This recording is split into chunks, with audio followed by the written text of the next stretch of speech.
Olá, muito boa tarde. O Corpo Nacional de Escutas divulgou um portal na internet que tem por objetivo apresentar a fé que se entenda. Uma forma de desconstruir conceitos e explicar tantos projetos que se identificam com o cristianismo. E é sobre esse portal que falamos daqui a pouco com Tomás Miguel Serra. Primeiro queremos destacar notícias que marcam a atualidade e começamos pela Semana do Papa Francisco.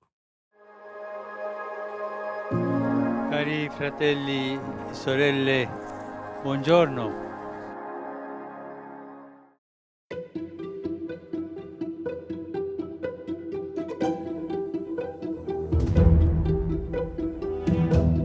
O Papa está de volta pela quarta vez ao Hospital Gemelli para recuperar de uma infecção respiratória. Francisco deixou uma mensagem por escrito desde o seu quarto, sem presidir a oração dominical do Ângelus. Agradeço-vos pelo afeto, a oração e a proximidade com que me acompanhais nestes dias, assim como gostaria de agradecer aos médicos e aos profissionais de saúde deste hospital pela sua solicitude. Fazem um trabalho precioso e tão cansativo. Apoiemo-los com a oração.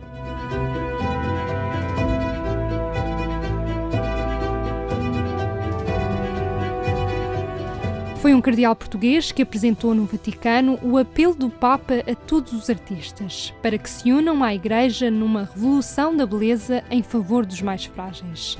Uma mensagem que marcou o jubileu dos artistas e do mundo da cultura.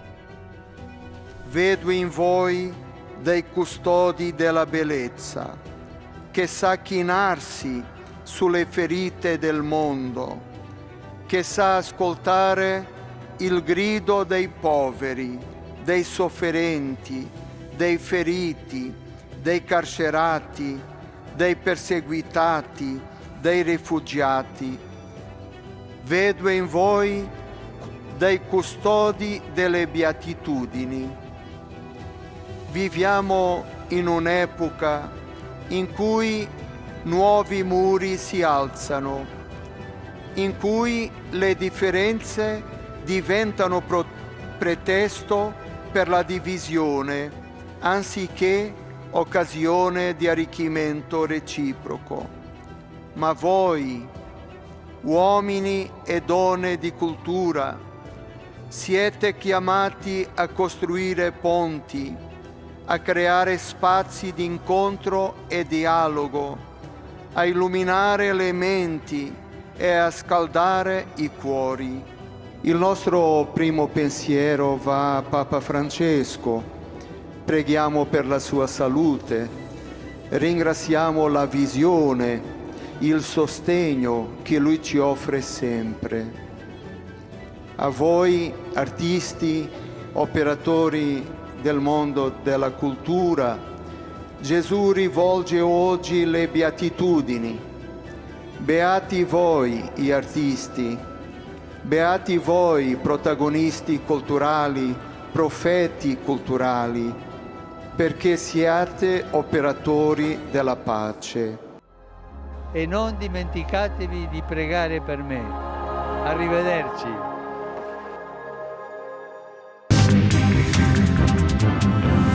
O Santuário de Fátima apresentou as suas contas, ainda provisórias, e as estatísticas de peregrinos do ano de 2024.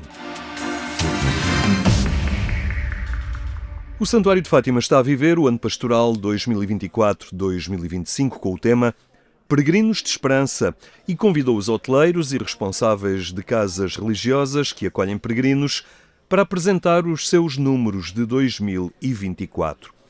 Neste encontro, a 46ª edição, o Santuário Mariano divulgou as estatísticas de peregrinos e contas do ano passado, números ainda provisórios, mas próximos dos finais, com um saldo positivo de 2,5 milhões de euros. Este tipo de resultado positivo para o Santuário ajuda o Santuário também a responder da melhor forma ao acolhimento de peregrinos.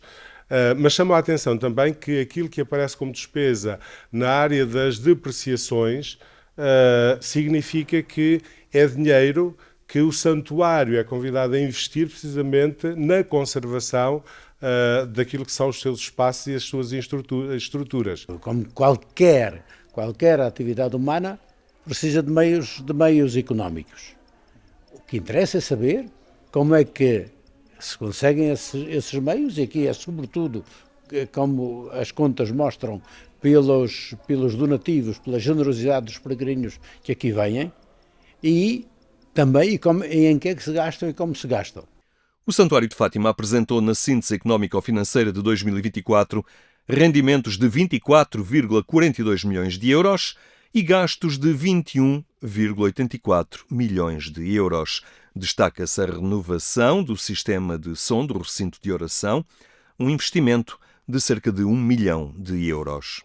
Obviamente é mais tranquilizador ter um saldo positivo, e um saldo positivo significativo, e dá-nos também a possibilidade de expandir e ter outras ações mais criativas em relação aos investimentos do que se o saldo for mais reduzido. Dei o exemplo que era um caso necessário do investimento na renovação completa do sistema de som, porque é algo fundamental e, obviamente, estes resultados dão-nos uma tranquilidade muito maior para poder avançar com este projeto e também nos permitem procurar uma resposta melhor e mais eficaz do que se tivéssemos um resultado não tão positivo. O Santuário de Fátima apresentou gastos com pessoal de 7,12 milhões de euros, depreciações e amortizações de 4,37 milhões de euros e fornecedores e serviços externos de 3,90 milhões de euros. Os gastos de cerca de 21 milhões de euros, obviamente, são despesas grandes, pesadas, também para uma instituição como o Santuário, mas eu diria que a parte que nós nos exige uma maior vigilância são os gastos fixos, porque temos alguns gastos que têm que ver com variações, por exemplo, de preços de energia, que ora sobem, ora descem. A preocupação maior neste momento tem que ver com aquilo que são gastos fixos, que são as depreciações e, que têm o peso relativo e, sobretudo, os gastos com o pessoal que, mercê quer destes aumentos sucessivos do ordenado mínimo nacional, quer depois da consequência que isso tem, porque nós não podemos simplesmente aumentar um ordenado mínimo, mas por justiça, em cascata, ir aumentando também os outros vencimentos. Naturalmente que a despesa com aqueles que servem ao santuário é a maior, mas não é só isso. O santuário tem também acode a muitas situações, e uma boa parte também daquilo que recebe é para redistribuir, sobretudo para aqueles que mais precisam e por situações de carência humana. Os números de 2024 revelaram mais rendimentos, mas também mais despesa no Santuário de Fátima em relação ao ano anterior de 2023, quando receberam a Jornada Mundial da Juventude e o Papa Francisco. Nessa altura, tiveram rendimentos de 21,75 milhões de euros e 21,71 milhões de euros em gastos. Nós não tínhamos expectativa de que houvesse um aumento significativo de rendimentos com a Jornada Mundial da Juventude. Não deixámos de investir na Jornada Mundial porque entendemos que este é um investimento para o futuro, que muitos dos jovens que vieram, que fizeram uma feliz experiência aqui, hão de voltar e têm voltado alguns deles. Este ano, o aumento dos peregrinos de outro tipo, de outra tipologia, havendo um aumento, obviamente tínhamos a expectativa do aumento de receitas, que efetivamente se verificou. E foram as estatísticas da afluência de peregrinos que o Santuário de Fátima apresentou também no 46º Encontro com Hoteleiros e Responsáveis de Casas Religiosas. Estiveram mais de 6 milhões de pessoas na Cova da Iria em 2024, um ano comum. O santuário não recebeu uma visita papal e não assinalou aniversários redondos relativos às aparições. Não acolheu iniciativas de vulto motivadas pelo calendário da Igreja. Mas será que podemos olhar para 2024 e dizer que foi um ano comum? É difícil fazer uso dessa expressão perante a intensa atividade que envolve o Santuário de Fátima, de janeiro a dezembro, com as largas centenas de iniciativas que acolhe e com os milhares de peregrinos que afluem ao conjunto dos seus espaços, das basílicas às capelas, passando pelos espaços culturais e os de âmbito social e solidário. Como diz o Sr. Reitor hoje, Fátima continua a ser uma meta de peregrinação e isso é bom, e também os números dizem do interesse das pessoas por esta peregrinação. O Santuário da Cova da Iria acolheu 6,2 milhões de fiéis em 2024. O critério de registro anual de peregrinos é a participação em pelo menos uma celebração. São menos pessoas em relação ao ano anterior. O efeito Jornada Mundial da Juventude e a visita do Papa Francisco a Fátima, em 2023, ajudou a receberem 6,8 milhões. Os grupos de peregrinos organizados também aumentaram. Inscreveram-se nos serviços do santuário 5.231 grupos de 88 países, 4.018 estrangeiros e 1.213 grupos portugueses. Os continentes mais representados são a Europa, com 54% dos grupos, lidera a Espanha. Da América vieram 27%, com os Estados Unidos da América no pódio, e da Ásia chegaram 17% dos grupos de peregrinos. Os primeiros são filipinos. Ao Santuário Mariano da Cova da Iria chegaram peregrinações organizadas de 3 novos países, o Bahrein, Belize e Montenegro.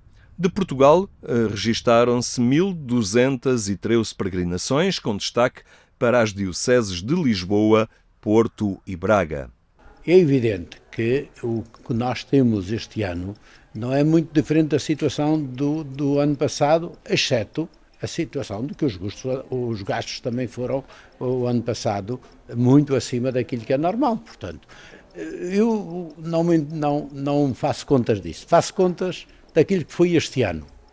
Acho que foi um ano muito bom, sendo um ano normal, foi um ano muito bom da corrência de peregrinos e daquilo que interessa para os objetivos que tem este santuário. O número de celebrações também aumentou em 2024. Realizaram-se 10.813, mais 1.256 do que em 2023. E nas visitas aos espaços museológicos destacam-se a Casa dos Santos Francisco e Jacinta Marto, a Casa da Lúcia e o Museu. O Santuário de Fátima destacou ainda a importância do Centro de Escuta Lúcia de Jesus, com 1.903 atendimentos, 1.358 mulheres e 545 homens, com uma faixa etária predominante dos 45 aos 60 anos. Este não é e nunca será um lugar comum. E o que marca os seus dias nada tem de vulgar. É um lugar especial, num tempo de instabilidade e incerteza, é refúgio de paz numa conjuntura de guerra, espaço de encontro num mundo dividido, silêncio e tranquilidade num contexto de ruído, fonte de esperança num ambiente de desespero e de angústia. Nada é comum em Fátima. E é assim desde as suas origens, como vimos agora.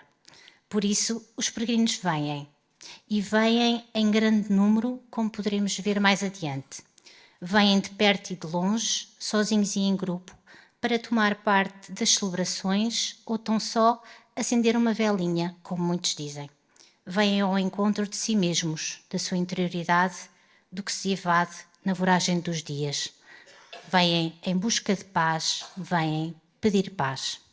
Os participantes, hoteleiros e responsáveis de casas religiosas, autoridades políticas e civis, do setor do turismo e das forças de segurança ouviram também a Conferência Lúcia de Jesus, de Fátima para o Mundo, nos 20 anos da morte da irmã Lúcia, que faleceu no dia 13 de fevereiro de 2005, apresentada pela investigadora Sónia Vazão, do Departamento de Estudos do Santuário de Fátima. Informação que pode acompanhar em agência.eclésia.pt. Falamos agora com Tomás Miguel Serra, que nos vai apresentar o projeto Fé que se Entenda. É um projeto do Corpo Nacional de Escutas. Cumprimento antes de mais o Tomás. Muito boa tarde. Muito boa tarde. Obrigado por estar no programa Eclésia. E nós, para começarmos a ver o procedimento que tem este portal, vamos a esta rúbrica que temos aqui no programa Eclésia também em cada terça-feira. Confesso que não me entendo. É um dos conteúdos que faz parte deste portal. Exatamente. Irmão Jorge Dias, confesso que não entendo o que é ser irmão de São João de Deus. Ser irmão de São João de Deus é ter um olhar hospitaleiro, um olhar que consiga ver no outro um irmão, como foi São João de Deus, que olhou para o rosto de Cristo e viu que realmente era aí que devia cuidar do irmão. É aquele que vê na fragilidade, no rejeitado socialmente, no estigmatizado, naqueles que a sociedade não quer, vê Cristo vivo. E é de baixo para cima que ele cuida dele, o ama e também o vai restituir à sociedade. Tomás, para além destes vídeos que explicam a fé e alguns conceitos da fé ou projetos, de que forma é que identificarias este projeto do Corpo Nacional de Escutas? Então, este projeto veio inicialmente para conseguir conciliar num só local toda a documentação que existe disponível para nós realizarmos atividades, tanto para os dirigentes como para os jovens, de forma a que consigamos ter num só sítio, ainda em construção, material fidedigno para todos. Pronto. E foi assim a forma de nascer deste projeto. Nós vamos divulgando também precisamente este endereço, fé.escutismo.pt, não é? Onde estão estes conteúdos. E ele surgiu porquê? Encontravam muitas dúvidas nos vários agrupamentos? Sim, na verdade, cada vez que falávamos sobre a fé, era um bocadinho difícil perceber que materiais é que estavam disponíveis e onde é que íamos buscar esses materiais, se eram de facto fidedignos ou não. E então a equipa nacional da Pedagogia da Fé percebeu, bem, se calhar é importante criar aqui algum espaço onde consigamos conciliar tudo, dentro e fora do escutismo, de forma fidedigna, para que possamos, de uma forma rápida e fácil, aceder aos vários conteúdos que existem. E houve a preocupação de que a linguagem utilizada fosse também acessível ou próxima dos escuteiros? Sim, houve a preocupação com a linguagem e houve também a preocupação com os meios. Ou seja, sabemos de usar meios que cativam. Hoje em dia ouvimos cada vez mais podcasts, temos o podcast também, sabemos que as playlists no Spotify para realizar as dinâmicas são uma realidade. Criámos uma playlist no Spotify, ou seja, usar linguagem e meios acessíveis aos jovens e dirigentes. Em que é que consiste o Vira o Disco e Toca a Fé? Pronto, o Vira o Disco e Toca a Fé é um dos nossos podcasts, ou o podcast, que sai com rúbricas mensais.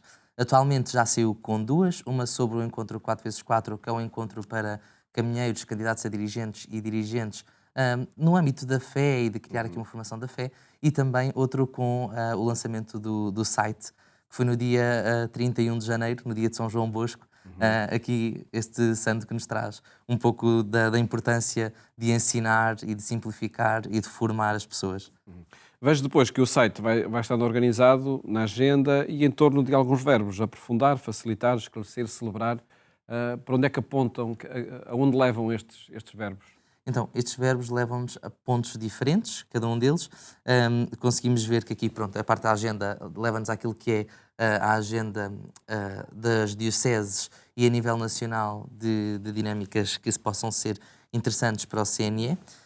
Depois, o aprofundar leva-nos a temas como os sacramentos, aqui o confesso que não entendes, também está aqui dentro do aprofundar, com vídeos curtos, materiais como o YouCat, o EduCris, que de alguma forma nos ajudam na parte catequética.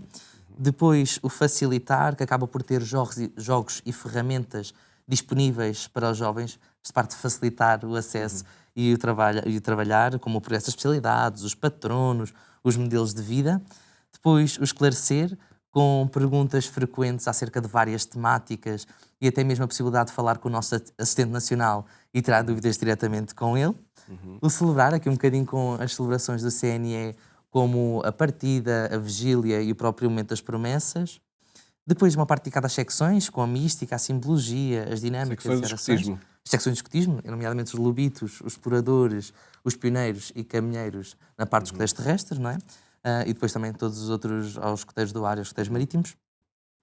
Depois toda a documentação, e aqui temos a documentação da Santa Sé, da Flor de Lis, da Conferência Episcopal Portuguesa, da CIS, tantas outras coisas. E depois o Quiosque da Fé, que é que acaba por ser, acho que para os jovens, o mais interessante, que traz então estes podcasts, sites, blogs de outras agências com jogos, dinâmicas, vídeos curtos que introduzem muito esta parte da fé de uma forma mais digital, digamos assim. E este é um portal para o escuteiro usar, enfim, quando tem alguma dúvida, quando quer esclarecer algum conceito, é também para usar nos encontros dos agrupamentos, nos acampamentos? É para usar em tudo, ou seja, para esclarecer dúvidas, para ir buscar material, para aplicar nas nossas atividades de fim de semana, nos acampamentos, para os dirigentes também, de alguma forma, conseguirem mediar aqui estes temas com os jovens. Temos uma parte do nosso progresso, não é? Quando nós estamos numa fase de crescimento, que podemos também trabalhar através deste site. Ou seja, este site está para usar em tudo, é multifacetado, é um site grande, com muita informação, mas que por isso mesmo nos deixa liberdade para usarmos ao longo das atividades. E é um portal que está montado de alguma forma à imagem de uma tenda, a fé que se entenda. Que imaginário é este para os escuteiros e que oportunidade também dá para atrair para os conteúdos que cá estão? É assim, a parte do Fé que se entenda veio pela ideia da fé ser uma coisa que tem de ser vivida de forma acessível e tem de ser viva, tem de ser mexida, não pode ser estagnada, não é? E então fizemos aqui este trocadilho com a tenda, que por um lado, nós quando montamos a tenda temos algo em construção que depois, de certa forma, vai criar um espaço seguro para todos e também um espaço de conforto e aquelas conversas na tenda à noite, onde partilhamos sobre as nossas vivências, as nossas experiências, da fé poder ser algo que possa ser partilhada nestes momentos, ser partilhada em toda a altura. E aqui este trocadilho com a tenda. E a parte da fé que se entenda, ou seja, uma forma de desmistificar conceitos. Utilizamos muito também o Evangelho de João, que diz: "E o Verbo fez homem e veio habitar connosco." Esta ideia de facilitar as coisas, torná-la física e estar junto de nós. É o que nós queríamos para o site. Esperemos que de facto seja uma grande ferramenta para que muitos conceitos sejam clarificados e ajude na caminhada do escutismo. Muito obrigado por ter estado connosco, Tomás Miguel Serra, aqui a apresentar este projeto, A Fé que se Entenda. Muito obrigado e felicidades.